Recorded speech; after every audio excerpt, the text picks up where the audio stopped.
Hello students, so today we would be moving ahead and we would be discussing about lipids. Lipids की ही बात हुई थी previously भी. Okay, previous lecture में we did talk about the simple lipids and in today's lecture we would be talking about the conjugate lipids. ठीक है, तो conjugate lipids आपने conjugate वाली बात पहले पढ़ चुके हो आप लोग, प्रोस्थेटिक ग्रुप ऐड किया जाता है. ठीक है, तो यहाँ पे भी क्या होगा, एक लिपिड पार्ट होगा और एक नॉन लिपिड पार्ट होगा. ठीक है, सो कंजुगेट लिपिड्स की बात हो रही है.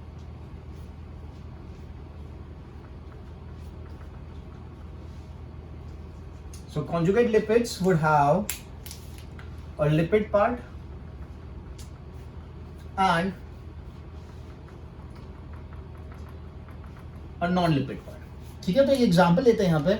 लिपिड पार्ट में मैं लेता हूँ ट्राइग्लिसराइड, अपन ने जो बना रखा है ट्राइग्लिसराइड का स्ट्रक्चर, और नॉन लिपिड में अपन लेते हैं फॉस्फोरिक एसिड. ठीक है, will take the phosphoric acid. So I draw the triglyceride first. तो ट्राइग्लिसराइड का जो थर्ड कार्बन था वहां पे आपको फॉस्फोरिक एसिड को अटैच करना है. किसको अटैच करना है? फॉस्फोरिक एसिड को अटैच करना है.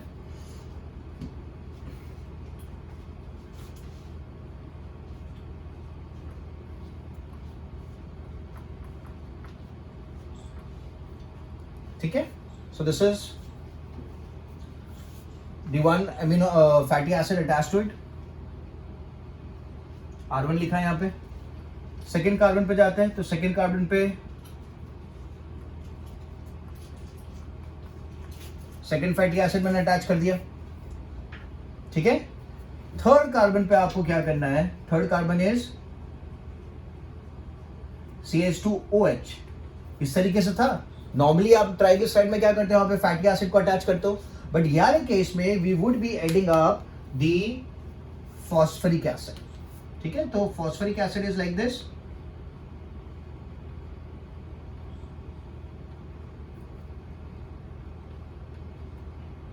ठीक है, this is phosphoric acid. OH double bond O, OH and OH. ठीक है, यहां पे पी आएगा. ठीक है, सो अब यहां पे क्या होगा, यहां पे बॉन्डिंग होने वाली है. So this is going to be like, इसके बीच में बॉन्डिंग होगी. तो ये पूरा कौन सा स्ट्रक्चर है? फॉस्फोरिक एसिड है, फॉस्फेट ग्रुप है. ठीक है, और ये थर्ड कार्बन से बाइंड करेगा. ठीक है, तो थर्ड कार्बन से जब बाइंडिंग होगी, so this is going to be like CHO P double bond O. इस तरीके से हो जाएगा. तो मैं रब कर देता हूं और यहां पे बना देता हूं. This is O P double bond O, OH and OH. ठीक है, सो ये स्ट्रक्चर किसका बन गया? ये स्ट्रक्चर बन गया फॉस्फोलिपिड. फॉस्फोलिपिड. ठीक है, तो इसमें लिपिड पोर्शन कौन सा है, जो मैंने ब्लैक में बताया है, और इसमें नॉन लिपिड पोर्शन कौन सा है? सो जो अपन यहाँ पे रेड में जो है वो नॉन लिपिड पोर्शन है, बट ऑब्वियसली यहाँ पे वाटर मॉलिक्यूल भी रिलीज होगा. सो this is a conjugate lipid, जिसमें द ब्लैक पोर्शन जो भी मैंने ब्लैक में लिखा है, ट्राइग्लिसराइड जो मैंने बनाया है, that is the lipid part, और ये वाला जो पोर्शन है, जो फॉस्फोरिक एसिड या फॉस्फेट ग्रुप मैंने ऐड किया है, that is the non lipid part. ठीक है, सिंपल एंड इजी, समझ में आ गया? क्लियर है? So lipid plus non lipid, that is known as the conjugate lipids. ठीक है, अभी एक्चुअल में स्ट्रक्चर को तो मैंने स्ट्रक्चरली यहाँ पे दिखा दिया इस तरीके से, बट आप इसको दूसरी तरीके से भी स्ट्रक्चरली दिखा सकते हो. तो it looks like this. So it is going to look like this is the head portion and these are the fatty acids. This is the head portion and ये जो है ये tail portion है, इसे fatty acid कहा जाएगा. ठीक है, these are fatty acid chains. ठीक है, and this is the head, this is the lipid part. ठीक है, so this is the head, this is the tail. Tail is made up of fatty acid. अब जो head portion होता है वो hydrophilic होता है. आपको ये बात याद रखनी है, जो हेड पोर्शन होता है वो हाइड्रोफिलिक होता है, और जो टेल पोर्शन होता है वो स्कैर्ड ऑफ वाटर होता है. It is scared of water, उसको पानी से डर लगता है. It's hydrophobic. ठीक है, the tail portion is hydrophobic, okay, while the head portion is hydrophilic. ठीक है, ये फॉस्फेट पोर्शन हो गया, PO4, ठीक है, और ये आपके फैटी एसिड्स है, हाइड्रोफिलिक है। और एक और चीज आपको याद रखनी है कि ये जो है this is also polar, this is polar portion, और जो टेल पोर्शन होता है ये क्या होता है, नॉन पोलार। ठीक है, तो यहाँ पे आप देख रहे हो कि it has the polar portion, it has the non polar portion, okay. इसकी वजह से it is also known as amphipathic, they also known as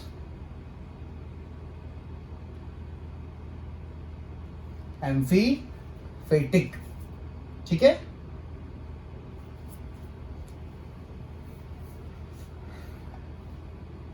मैं नीचे लिख देता हूं।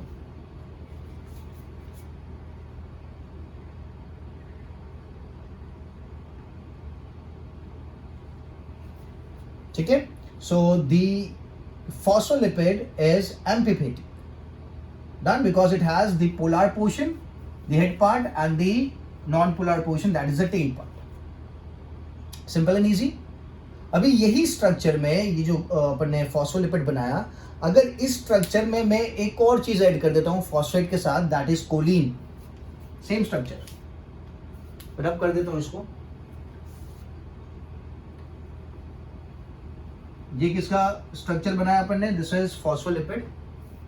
और अगर मैं यहां पे चेंज करता हूं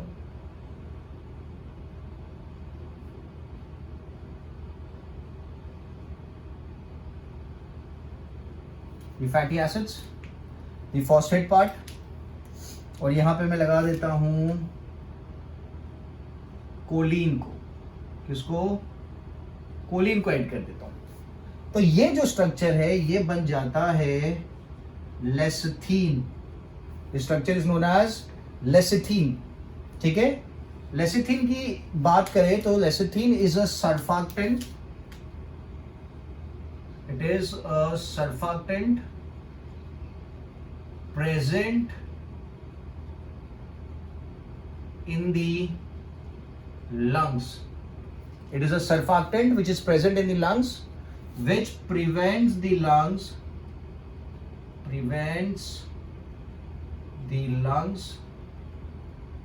from collapsing. It prevents the lungs from collapsing. ठीक है, समझ में आ रहा है? सो आपकी लंग्स कोलैप्स नहीं होगी because of the presence of the surfactant. ठीक है, सो लेसिथिन इज अ सर्फेक्टेंट, आपको याद रखना है।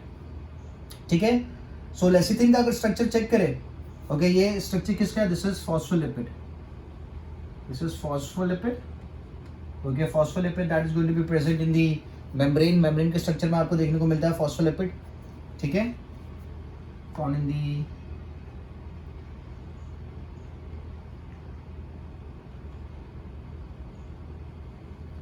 the plasma membrane.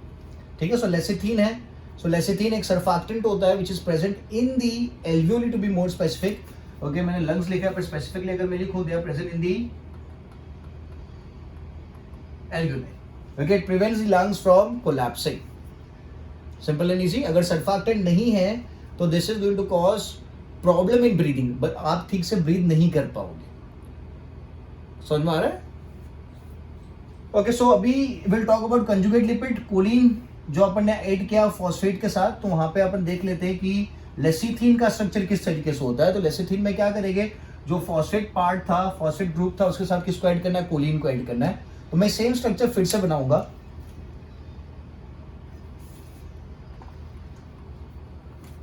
Same structure फिर से बनाते हैं। सर्फेक्टेंट समझ में आ गया, सर्फेक्टेंट एल्वियोलाई के अंदर होता है और एक्सचेंज ऑफ गैसेस में काफी हेल्प करता है ब्रीदिंग के लिए, it is very important. So मैं फिर से स्ट्रक्चर बनाता हूं, ब्लैक में बनाएंगे अपन। So this was HHO, this is CR1 double bond O। ठीक है, ये अपना एक फैटी एसिड अपन ने ऐड किया, क्लियर है। दूसरा R2, ठीक है। तीसरा ओके, यहाँ पे क्या ऐड किया था अपन ने, यहाँ पे ऐड किया था phosphate group, phosphoric acid add करी थी। ठीक है, ये स्ट्रक्चर आपको समझ में आ गया ना, जो प्रीवियस अपन ने स्ट्रक्चर बनाया था वही स्ट्रक्चर है। अब यहाँ पे क्या होगा, यहाँ पे there is going to be addition of choline. तो मैं यहाँ पे रेड से दिखाता हूँ, यहाँ पे एक हाइड्रोजन निकलेगा, there is going to be release of an hydrogen, और ये हो जाएगा CH2 CH2 and C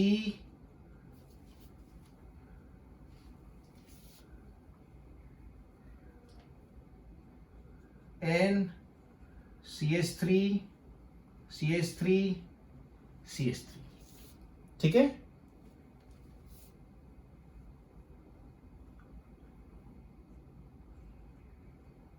CH3 CH3 CH3। तो ये क्या है, कोलिन है, ये जो अपन ने ऐड किया है, this is the choline part.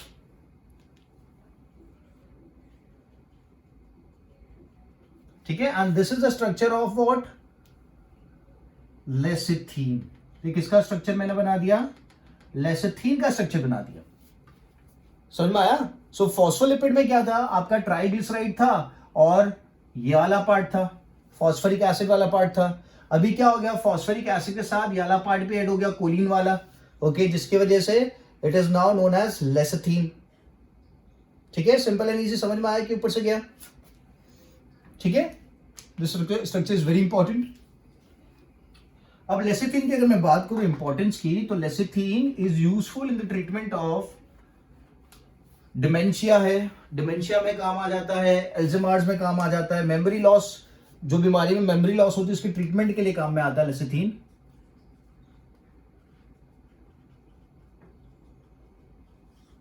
Treatment of dementia, ठीक है, डिमेंशिया के ट्रीटमेंट के काम में आ जाता है। Then we have Alzheimer's,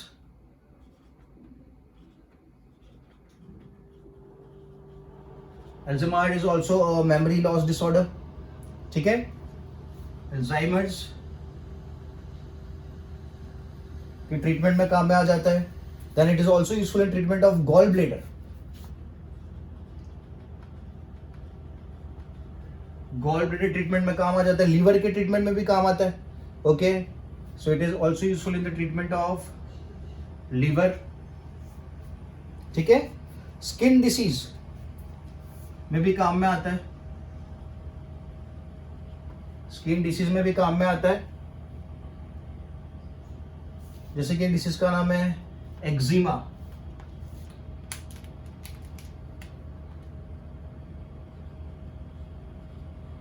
which is a skin disease, eczema भी काम में आता है। हाई कोलेस्ट्रॉल लेवल को ट्रीट करने के लिए भी काम में आता है। Okay, it is also useful in treatment of high cholesterol. ठीक है, तो this are the importance of lecithin. यार मेमोरी लॉस वाली बीमारी की बात करूं तो डिमेंशिया है, अल्जाइमर्स है, इन दोनों में काम आ जाता है।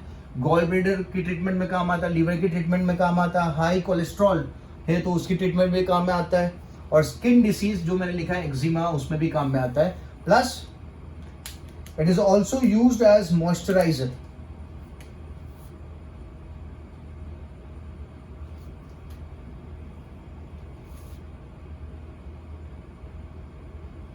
Okay, it is also used as moisturiser creams में लेसिथीन यूज किया जाता है। ठीक है, तो लेसिथीन का आपको फॉर्मूला समझ में आ गया, मैं फिर से लिख देता हूं। It is going to be triglyceride plus phosphate group और फॉस्फोरिक एसिड प्लस कोलिन। ठीक है, so that is lecithin, and lecithin is also a conjugate lipid. चले आगे।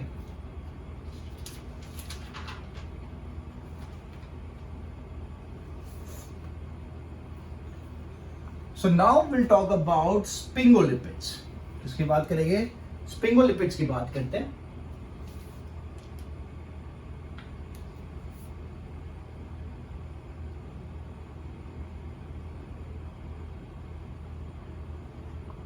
क्या लिखा है मैंने, स्पिंगोलिपिड्स। ठीक है, स्पिंगोलिपिड्स की अगर बात करते हैं तो स्पिंगोलिपिड्स का एक कंपोनेंट है which is known as स्पिंगोसाइन.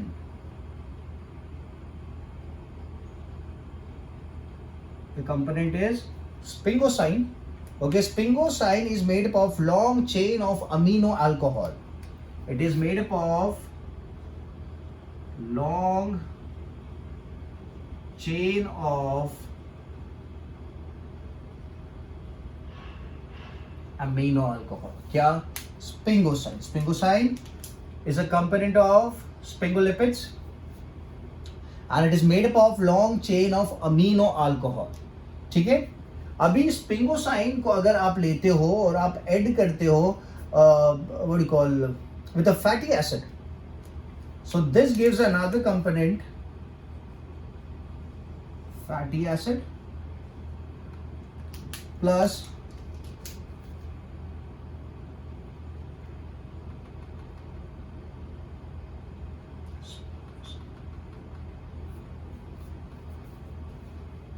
sphingosine.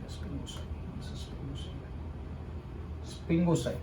And it says sphingosine, but I wrote it as sphingosine.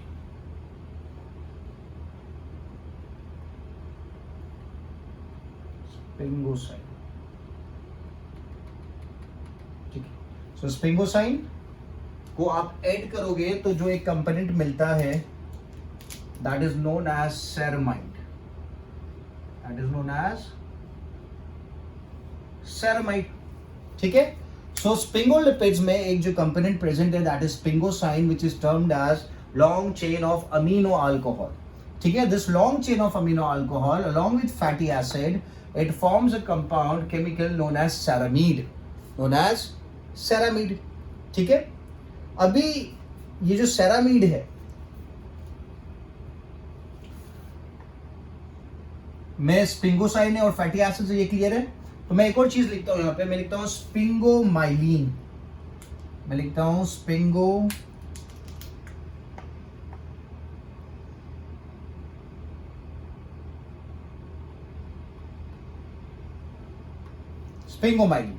ठीक है. स्पिंगोमाइलिन क्या है? तो sphingomyelin is made up of ceramide plus phosphate group plus the choline plus the choline. इन तीन चीजों का ऐड करेगा तो बनता है स्पिंगोमाइलिन. तो अपन लिख देते हैं sphingomyelin is made up of ceramide phosphate group PO4 plus choline plus choline. ठीक है. That is going to form sphingomyelin. ठीक है. स्पिंगोमाइलिन की प्रेजेंस का है so it covers the outer layer of axon. Okay. It forms the outer layer of the axon found in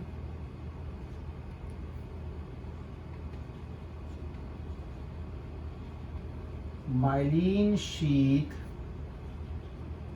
area of axon. So sphingomyelin is found in the myelin sheath area of axon. ठीक है. Found in the myelin sheath area of axon. Axon is your neuron, आपको पता होगा.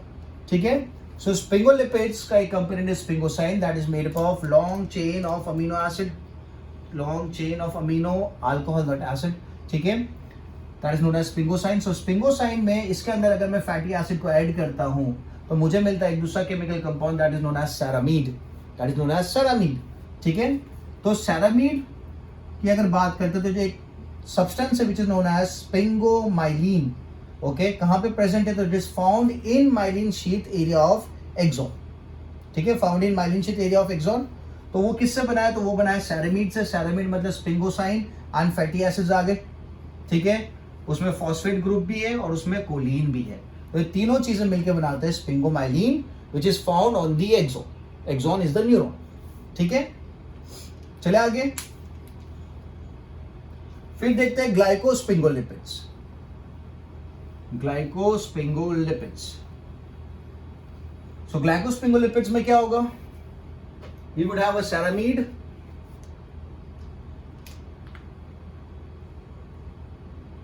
Glyco स्पिंगो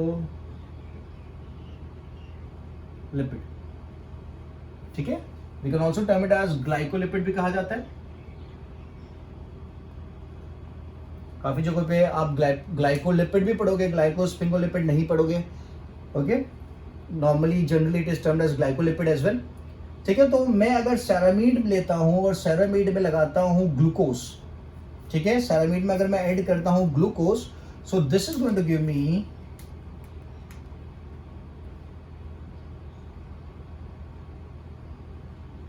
सेरामिड जो आपने बनाया था, okay. तो सेरामिड में अगर ग्लूकोज ऐड करते हैं,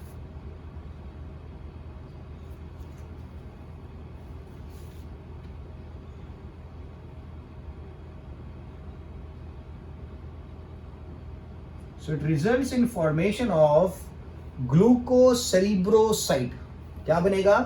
ग्लूकोसेरिब्रोसाइड।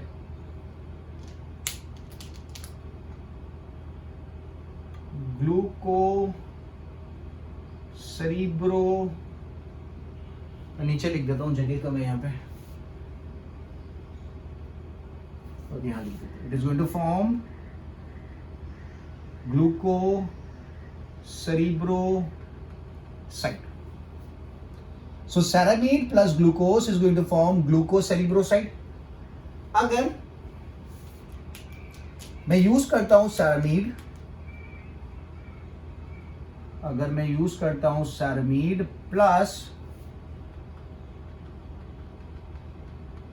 गैलेक्टोज को, सेरामिड प्लस गैलेक्टोज को, तो जो मुझे कंपोनेंट मिलेगा that is termed as galactocerebroside. It is known as galactocerebroside. ठीक है, ceramide plus galactose that gives you galactocerebroside, and ceramide plus glucose gives you glucocerebroside. ठीक है, और अगर मैं ceramide plus glucose plus galactose plus N-acetyl galactosamine, okay, को use करता हूं along with salic acid, मैं लिख देता हूं यहां पे क्या यूज करेंगे, क्या ऐड करेंगे। सो सेरामिड के साथ ऐड करेंगे galactose plus glucose plus sialic acid plus N-acetyl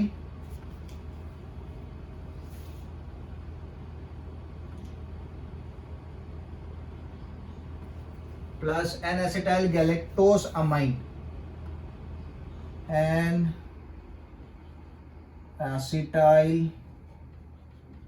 galactosamine, ठीक है। 1 2 3 4 कंपोनेंट्स एडेड विद दिस सेरामिड। देखिए, सेरामिड की अगर खुद की बात करें तो सेरामिड के पास क्या है, स्पिंगोसाइन है प्लस फैटी एसिड है। अब यहाँ पे गैलेक्टोज भी आ गया, ग्लूकोज भी आ गया, सैलिक एसिड भी आ गया, N-acetyl galactosamine भी आ गया। तो जो कंपोनेंट बनता है that component is known as ganglioside. क्या कहा जाता है उसे? गैंग्लियोसाइड। अपन लिख देते हैं, ये सब चीजों को ऐड करके जो स्ट्रक्चर बनेगा that is known as ganglioside. ठीक है, समझ में आ गया? Simple and easy. So glycosphingolipids या फिर ग्लाइकोलिपिड्स, ठीक है, जिसमें आप सेरामिड और ग्लूकोज को अगर यूज करते हो तो जो कंपोनेंट बनता है उसे कहा जाता है glucocerebroside. It is known as glucocerebroside. अगर सेरामिड प्लस गैलेक्टोज को यूज करते हो तो जो कंपोनेंट बनता है उसे कहा जाता है गैलेक्टोसेरिब्रोसाइड। और अगर सेरामिड में galactose, glucose, sialic acid and N-acetyl galactosamine को यूज किया जाता है, ओके, अलॉन्ग विद सेरामिड, तो जो कंपोनेंट बनता है that is known as ganglioside, a chemical formed which is known as ganglioside. ठीक है, सिंपल एंड इजी। तो मैंने इन वर्ड्स, इन कंपाउंड्स की यहाँ पे बात करी है, तो एक और मैं टॉपिक यहाँ पे बात कर लेता हूँ, that is lipid metabolism disease. काफी बार क्या होता है कि जो एंजाइम्स इनका ब्रेकडाउन करते हैं, जैसे कि for example there's an enzyme known as ग्लूकोसेरिब्रोसिडेज, ठीक है। तो ग्लूकोसेरिब्रोसिडेज क्या करेगा, ग्लूकोसेरिब्रोसाइड को डाइजेस्ट करेगा, ब्रेक डाउन करेगा, ठीक है। तो अगर वो एब्सेंट है तो आपकी बॉडी में क्या होगा, ग्लूकोसेरिब्रोसाइड का प्रोपोर्शन बढ़ने लगेगा, और जब बढ़ने लगेगा तो वो डिपॉजिट होने लगेगा लिवर में, स्प्लेन में, बोन मैरो में, ब्रेन में, वहां पे जमा होने लगेगा, and that causes a disease known as the Gaucher disease, ठीक है। मैं रब कर देता हूं इस चीज को।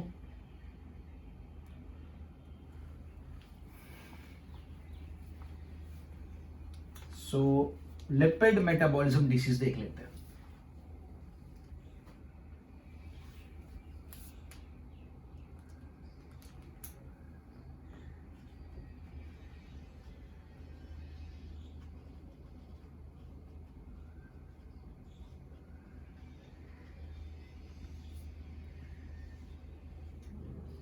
लिपिड मेटाबॉलिज्म डिसीज, ठीक है। तो क्या बात हो रही थी, if the enzyme which is useful to digest glucocerebroside is absent due to some genetic error, so the amount of glucocerebroside is going to increase। तो लिख देते हैं, in absence of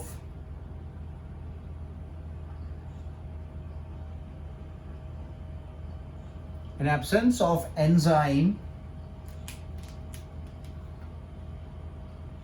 glucocerebrosidase, okay, enzyme का नाम हो गया glucocerebrosidase, due to genetic error, due to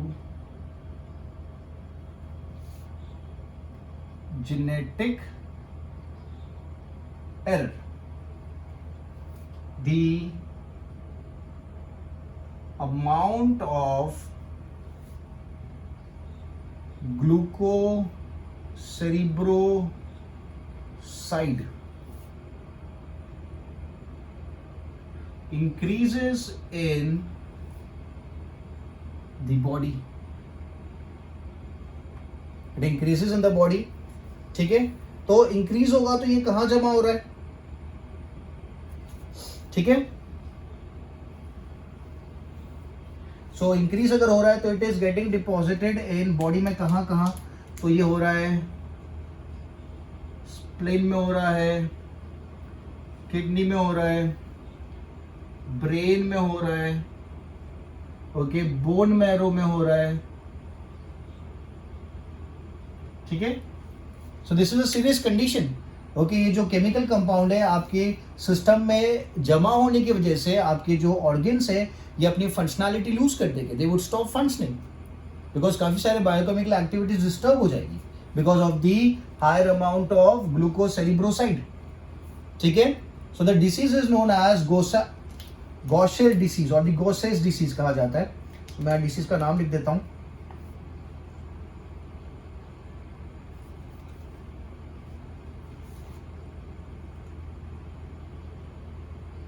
गॉशर disease, ठीक है। सो लिपिड मेटाबॉलिज्म डिसीज में एक डिसीज मैंने बताया था, that is Gaucher disease, okay. उसमें क्या होता है, due to the absence of glucocerebrosidase, इसकी एब्सेंस की वजह से ये जो चीज को ब्रेक डाउन करता था, किसको ब्रेक डाउन करता था, ग्लूकोसेरिब्रोसाइड को, ओके। उसका प्रोपोर्शन आपकी बॉडी में बढ़ जाता है, कहां पे बढ़ जाता है, स्प्लेन में, तो स्प्लेन की जो नॉर्मल एक्टिविटी वो डिस्टर्ब हो जाएगी, किडनी में बढ़ जाएगा तो किडनी का जो नॉर्मल एक्टिविटी है फिल्ट्रेशन का वो डिस्टर्ब हो जाएगा, ब्रेन में डालो, ब्रेन में बढ़ जाएगा तो आपका ब्रेन की जो फंक्शनैलिटी है नॉर्मल वो डिस्टर्ब हो जाएगी, बोन मैरो में डाल दोगे तो बोन मैरो का जो नॉर्मल फंक्शनैलिटी वो डिस्टर्ब हो जाएगी, ठीक है। So the name of the disease is Gaucher disease, ठीक है। दूसरा एक देखते हैं जो आपने देखा, that was ganglioside. So in absence of enzyme, मैं यहाँ पे यही रब कर देता हूँ, I don't have to write it again, okay.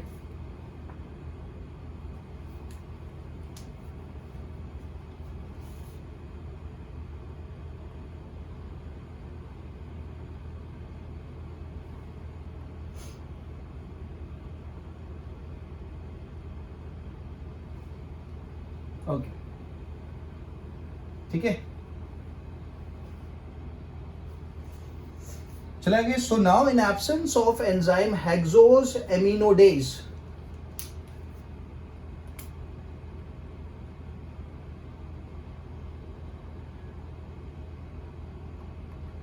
aminidase, okay, due to genetic error, the amount of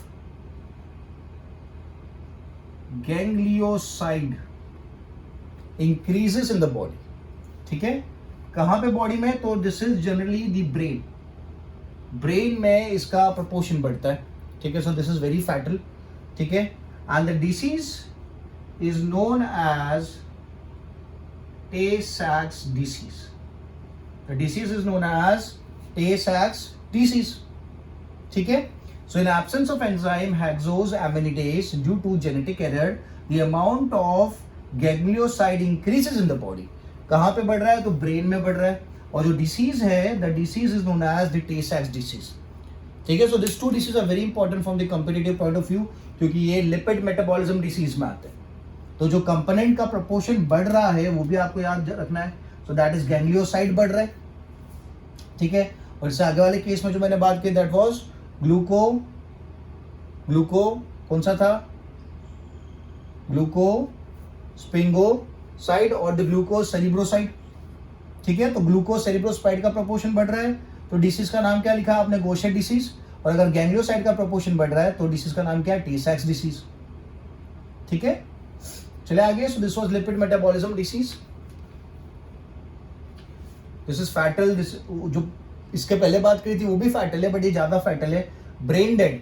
okay, this would make a person brain dead, क्योंकि जो ganglioside है वो ब्रेन में डिपॉजिट होने लगेगा, तो आपका ब्रेन का जो फंक्शनैलिटी है ऑलमोस्ट धीरे धीरे खत्म हो जाएगा.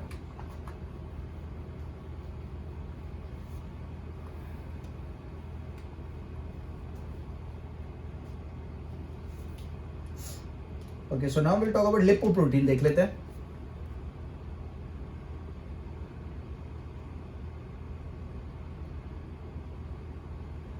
सो लिपोप्रोटीन की अगर मैं बात करूं तो नाम से आपको पता चल रहा है this would have the lipid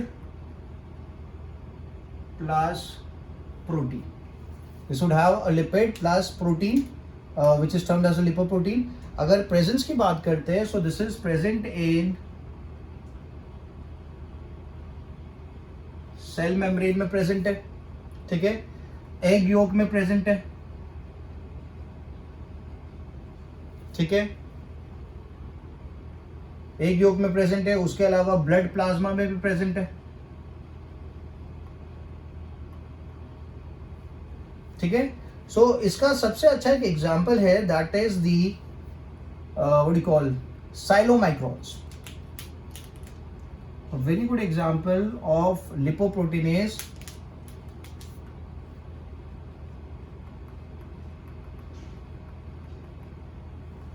साइलोमाइक्रोन. ठीक है, व्हाट आर साइलोमाइक्रोन? तो साइलोमाइक्रोन्स वो मॉलिक्यूल्स है जिनका फॉर्मेशन होता है after the breakdown of fat, and they are used in transporting fat और the lipid to the desired location.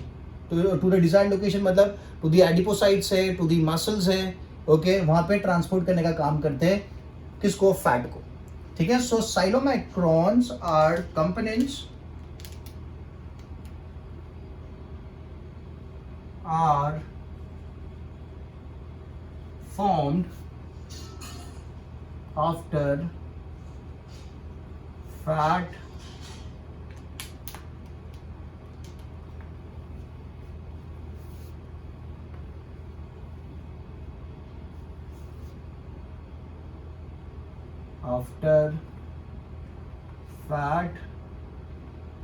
digestion and used in transport of fat in the lymph vessels.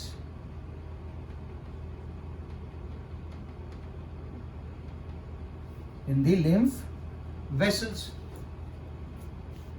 ठीक है, ये चीज 10th से related है. 10th standard में जो आपने पढ़ा था कि फैट का जो ब्रेकडाउन होता है, तो जो फैट बनता है, जो फैटी एसिड्स बनते हैं, उनको प्रोटीन के साथ बाइंड कर दिया जाता है और वो प्रोटीन लिपिड को लेके जाता है अपने साथ और रिलीज करता है कहाँ पे, लिम्फ वेसल्स में, transport of fat in the lymph vessels and delivered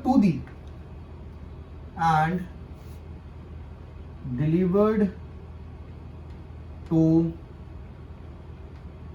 adipocytes and muscle cells and delivered to the adipocytes and the muscle cell. तो वो जो component है that is known as chylomicron which is actually a lipoprotein, ठीक है. चले आगे. So now we'll talk about low density lipoprotein and high density lipoproteins. काफी सारी ऑयल ब्रांड्स होती है ना, उन ऑयल ब्रांड्स के ऊपर लिखा होता है कि LDL है या फिर HDL है. और अगर आप नेक्स्ट टाइम से आप लो तो मेक श्योर कि आपके ऑयल पे क्या लिखा होना चाहिए. सो LDL is low density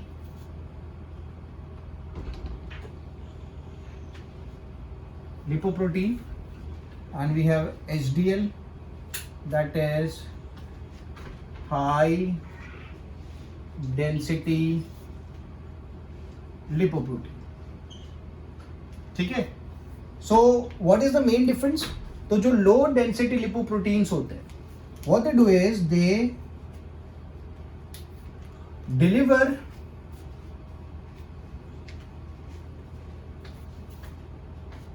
cholesterol from liver to blood vessels. मतलब कोलेस्ट्रॉल कहां पे जमा हो जाएगा, आपके ब्लड वेसल्स में जमा हो जाएगा. और ब्लड वेसल्स में जमा होने की वजह से आपके ब्लड वेसल्स का जो डायमीटर है वो रिड्यूस हो सकता है. ब्लड वेसल्स में क्लम्पिंग हो सकती है, okay, which would lead to the increase in the blood pressure, ठीक है. सो LDL जो होते हैं लो डेंसिटी लिपोप्रोटीन्स क्या करते हैं, कोलेस्ट्रॉल को लीवर से निकाल के डिलीवर कर देते हैं ब्लड वेसल के पास. And this could lead to high blood pressure due to reduced diameter of blood vessels, ठीक है. and it can also lead to clogging of blood vessel, ठीक है. Simple and easy. दूसरा जो है HDL. So HDL is it delivers or transfers cholesterol from blood vessels to liver. और वहां पे लिवर क्या करेगा, liver causes breakdown of cholesterol. मतलब कोलेस्ट्रॉल का ब्रेकडाउन हो जाएगा, उसको रखा नहीं जाएगा, ठीक है. तो यहाँ पे आपको पता चल रहा है कि which one is more better. HDLs are more better because they are high density lipoproteins. और वो लोग क्या करेंगे, so they are going to deliver the cholesterol from the blood vessels. अगर ब्लड वेसल्स में है तो हाई ब्लड प्रेशर हो जाएगा, reduced diameter of the blood vessel हो जाएगा, क्लॉगिंग हो जाएगा. तो वहां से लेके blood vessels to liver. Liver क्या करेगा, liver causes breakdown of cholesterol. तो आपके कोलेस्ट्रॉल का ब्रेकडाउन हो जाएगा और वो आपकी बॉडी में डिपॉजिट नहीं होगा, ठीक है. So next time when you look for the oil brands, देखना कि it contains HDL instead of LDL. So HDL are much better than LDL, ठीक है.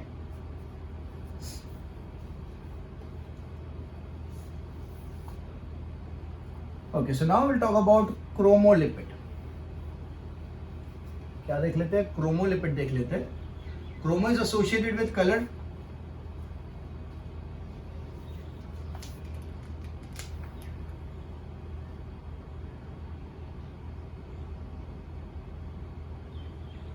ठीक है, chromolipid is associated with colour. So it is formed by lipid plus colour pigment. अब colour pigment तो कौन सा colour pigment? So we have carotene, ठीक है, जो आपको ऑरेंज कलर्ड फ्रूट से मिलेगा, और जो आपकी बॉडी में जाने के बाद इट इज कन्वर्टेड इनटू, या फिर it leads to the formation of vitamin A. It leads to the formation of vitamin A, ठीक है। So vitamin A is a chromolipid because it is made up of lipid plus coloured pigments, ठीक है। Done. So this so I keep this much for the lecture, ठीक है। सो आज अपन ने जो भी बात करी, in the further lecture we would be talking more about the lipids, okay, we would be talking about the derived lipids, ठीक है। आज अपन ने क्या देख लिया? आज अपन ने कॉन्जुगेट लिपिड्स देखे। इससे प्रीवियस लेक्चर में we did talk about the simple lipids, ठीक है। So I hope you are making the notes, okay. नहीं समझ में आ रहा कुछ तो आप वीडियोस को बार बार रिपीट करके देख सकते हो। The structures which I am drawing are very important, okay. तो मेक श्योर कि आप स्ट्रक्चर्स को याद करो, प्रैक्टिस करो, क्योंकि we are preparing for the competitive exam. So everything which I mention on the board is important, ठीक है। So in the next lecture we would be talking about derived lipids. So make sure अभी तक जितने भी lipids आपने पढ़ रखे अच्छे से आपके प्रिपेयर हो गए हो, ठीक है। सो चलो, बाय बाय।